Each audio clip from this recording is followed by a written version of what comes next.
ملک کے مختلف علاقوں میں بجلی کی 8 گھنٹے تک غیر اعلانیہ لوڈ شیڈنگ جاری ہے۔ ایندھن کی کمی اور پاور پلانٹس میں تکنیکی خرابی کے باعث بجلی کا شارٹ فال 5000 میگا واٹ تک پہنچ گیا۔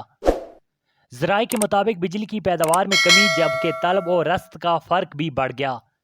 شہر کے مختلف علاقوں میں بجلی کی بدترین لوڈ شیڈنگ کا سلسلہ جاری ہے۔ گرمی کی شدت بڑھنے پر لیسکو کی بجلی کی طلب 3900 میگا واٹ سے تجاوز کر گئی۔ این پی سی سی کی جانب سے لیسکو کو 2800 میگا واٹ بجلی فراہم کی جا رہی ہے۔ لیسکو کا شارٹ فال 1100 میگا واٹ تک پہنچ گیا۔ شارٹ فال بڑھتے ہی لیسکو ریجن میں بدترین لوڈ شیڈنگ کا سلسلہ شروع کر دیا گیا۔